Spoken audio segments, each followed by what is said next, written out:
بسم اللہ الرحمن الرحیم۔ شروع اللہ کے نام سے جو بہت ہی مہربان اور نہایت رحم کرنے والا ہے۔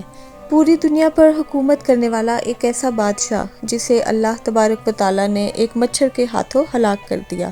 دنیا کی تاریخ میں ایسے بہت سے بادشاہ اور فرعون گزرے ہیں جن کو ان کی دولت اور بادشاہت کے نشے نے مغرور بنا دیا اور وہ خود کو خدا کہلوانے لگے اور خدائی کا جھوٹا دعویٰ کر بیٹھے، اور پھر اللہ نے جو اس کائنات کا حقیقی مالک ہے ان جھوٹے خدائی کے دعوے داروں کو دنیا کے لیے عبرت کا نشان بنا دیا اور ان کو ایسی عبرتناک موت دی جس کا تصور نہیں کیا جا سکتا۔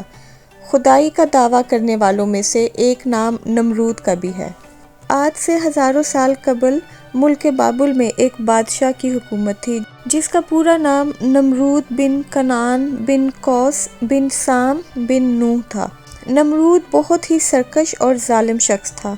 نمرود کا محل مختلف قیمتی پتھروں کے بنائے ہوئے بتوں سے بھرا ہوا تھا۔ اللہ نے نمرود اور بابل کے لوگوں کی طرف حضرت ابراہیم علیہ السلام کو پیدا فرمایا۔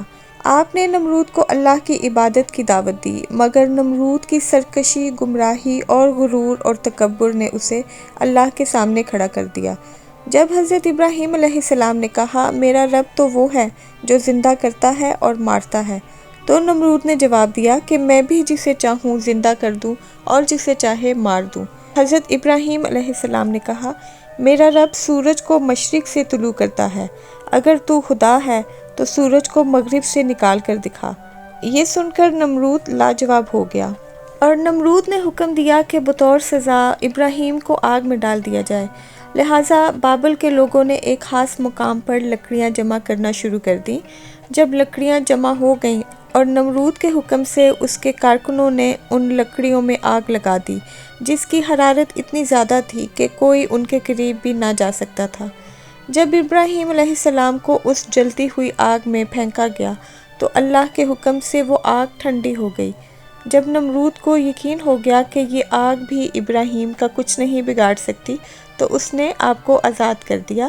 تو اہل بابل اس معجزے کو دیکھنے کے بعد بھی اللہ اور اس کے نبی ابراہیم علیہ السلام پر ایمان نہ لائے۔ اس کے برخلاف نمرود نے بابل میں ایک عظیم و شان مینار بنوانے کا حکم دیا جس کے ذریعے وہ ابراہیم علیہ السلام کے خدا سے مقابلہ کر سکے۔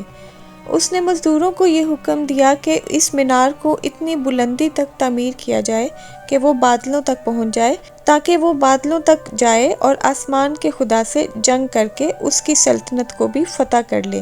جب یہ مینار تعمیر ہوا اور وہ بادلوں کو چھونے لگا تو نمرود مینار پر چڑھ کر خدائی کا دعویٰ کرتا اور آسمان کو دیکھ کر خدا کو للکارتا اور لوگوں سے کہتا کہ آسمان کا خدا کوئی جواب نہیں دے رہا کیونکہ وہ میرا مقابلہ نہیں کر سکتا۔ لہٰذا یہ دیکھ کر نمرود کو پوجنے والوں کی تعداد میں اور تیزی سے اضافہ ہو رہا تھا اور لوگ جوک در جوک اس کے آگے سجدہ ریز ہوا کرتے تھے۔ لیکن نمرود اس بات سے بے خبر تھا کہ بہت جلد وہ اللہ کے غضب کا شکار ہونے والا ہے اور سخت عذاب اس پر مسلط ہونے والا ہے۔ حضرت ابراہیم علیہ السلام بار بار نمرود کو دعوت حق دیتے اور اس کو سیدھی راہ پر لانے کی کوشش کرتے۔ حضرت ابراہیم علیہ السلام کی بار بار دعوت حق دینے سے نمرود تنگ آ گیا، اور تنگ آ کر بالآخر نمرود حضرت ابراہیم علیہ السلام سے کہنے لگا کہ اگر تیرا خدا سچا ہے تو اسے بول کہ اپنی فوج بھیجے اور میرے ساتھ جنگ کرے۔ حضرت جبرائیل علیہ السلام حضرت ابراہیم کی بارگاہ میں پیش ہوئے اور حضرت ابراہیم سے کہنے لگے کہ اللہ تبارک و تعالیٰ کا لشکر جنگ کے لیے تیار ہے۔ حضرت جبرائیل کا یہ پیغام سن کر حضرت ابراہیم نے نمرود سے کہا کہ اللہ کا لشکر جنگ کرنے کے لیے تیار ہے۔ حضرت ابراہیم علیہ السلام کی بات سن کر نمرود کہنے لگا کہ مجھے 3 دن کی مہلت دی جائے۔ نمرود کو 3 دن کی مہلت دے دی گئی۔ اس دوران نمرود نے مشرق و مغرب سے تمام جنگجوؤں کو اکٹھا کیا اور جنگ کے لیے تیار ہو گیا۔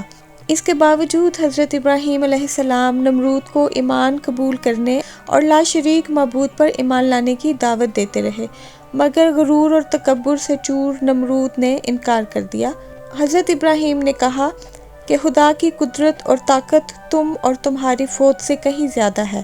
اگر وہ چاہے تو وہ تجھے اپنی سب سے کمزور مخلوق کے ذریعے ہلاک کر سکتا ہے۔ بہرحال تیسرے دن اللہ رب العزت نے مچھروں کا ایک بہت بڑا لشکر بھیجا جو تعداد میں اتنے زیادہ تھے کہ سورج کی روشنی بھی نظر نہیں آتی تھی۔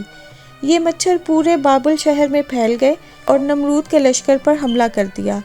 ان مچھروں نے لشکر کے سپاہیوں کے خون چوس لیے اور گوشت چاٹ گئے، یہاں تک کہ ان کی ہڈیاں باقی رہ گئیں۔ اس منظر کو دیکھ کر نمرود اپنے محل کی طرف دوڑا اور اپنے کمرے میں چھپ گیا۔ اس دوران ایک لنگڑا مچھر نمرود کے ناک میں داخل ہو گیا اور ناک کے راستے دماغ میں گھس گیا اور نمرود کے دماغ کو چاٹنا شروع کر دیا۔ جب وہ مچھر نمرود کے دماغ کو چاٹتا تو اس سے نمرود کو اتنی تکلیف ہوتی کہ وہ اپنا سر دیواروں پر مارتا، اور اس طرح وہ مچھر اللہ کے حکم سے نمرود کے دماغ میں کئی دنوں تک رہا۔ نمرود درد کی شدت سے تڑپنے لگا۔ اس نے اپنی تکلیف کو ختم کرنے کے لیے سپاہیوں کو حکم دیا کہ وہ اس کے سر پر جوتے مارے۔ جب نمرود کو جوتے پڑتے تو مچھر کاٹنا چھوڑ دیتا اور تھوڑی دیر کے بعد وہ دوبارہ کاٹنا شروع کر دیتا۔ نمرود کی حالت اتنی غیر ہو گئی کہ جو شخص بھی نمرود کے دربار میں آتا تو وہ اسے اپنے سر پر جوتے مارنے کو کہتا۔ یوں اسے کافی عرصے تک جوتے پڑتے رہے اور خدائی کا دعویٰ کرنے والا اتنی بڑی سلطنت کا بادشاہ نمرود ذلت اور رسوائی کی موت مر گیا۔ اس طرح اللہ نے نمرود کو عبرتناک موت دی۔ اتنی ذلت امیز موت دے کر اللہ نے نمرود کو رہتی دنیا تک عبرت کا نشان بنا دیا۔ تو مجھے امید ہے کہ آپ کو میری ویڈیو اچھی لگی ہوگی۔ ویڈیو کو لائک اور شیئر کرنا نہ بھولیے گا۔ تو ملتے ہیں کسی اور نئی ویڈیو کے ساتھ۔ اللہ حافظ۔